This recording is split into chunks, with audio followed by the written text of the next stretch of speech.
শকুন একটি মৃতভোজী বৃহৎ আকারের পাখি যা বৈজ্ঞানিকভাবে অ্যাসিপিট্রিডাই পরিবারভুক্ত। বাংলাদেশ সহ দক্ষিণ এশিয়া, আফ্রিকা ও ইউরোপের বিভিন্ন অঞ্চলে শকুনের বিস্তৃত উপস্থিতি ছিল। এরা সাধারণত খোলা এলাকা, বন প্রান্ত, তৃণভূমি ও মানুষের বসতির আশপাশে বসবাস করে, যেখানে মৃত প্রাণী সহজে পাওয়া যায়।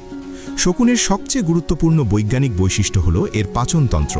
শকুনের পাকস্থলীর অ্যাসিড অত্যন্ত শক্তিশালী, যার পিএইচ প্রায় 1-এর কাছাকাছি।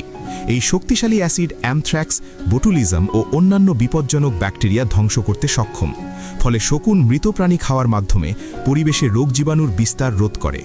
শকুন সাধারণত উচ্চ আকাশে দীর্ঘ সময় উড়ে মৃতদেহ শনাক্ত করে। এদের দৃষ্টিশক্তি অত্যন্ত উন্নত, যার মাধ্যমে কয়েক কিলোমিটার দূর থেকেও মৃতদেহ খুঁজে বের করতে পারে। কিছু ক্ষেত্রে শকুন একে অপরের আচরণ অনুসরণ করেও খাদ্যের অবস্থান শনাক্ত করে। এরা দলবদ্ধভাবে খাদ্য গ্রহণ করে এবং অল্প সময়ের মধ্যেই একটি মৃতদেহ সম্পূর্ণ পরিষ্কার করতে পারে। গবেষণায় দেখা গেছে 1990-এর দশকের পর ভারত, বাংলাদেশ ও নেপালে শকুনের সংখ্যা 95%-এরও বেশি হ্রাস পেয়েছে।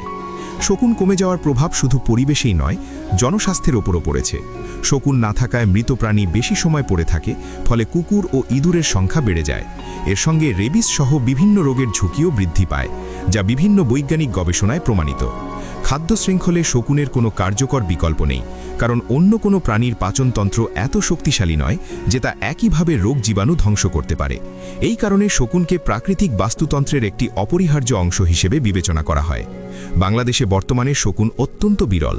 কিছু নির্দিষ্ট এলাকায় সংরক্ষণ কার্যক্রম চালু থাকলেও জলাভূমি পরিবর্তন, ওষুধের অপব্যবহার ও মানবিক হস্তক্ষেপ এখনও শকুনের অস্তিত্বের জন্য বড় হুমকি হিসেবে রয়ে গেছে। এজন্য শকুনকে পরিবেশগত ভারসাম্য রক্ষার একটি গুরুত্বপূর্ণ সূচক প্রজাতি হিসেবে ধরা হয়।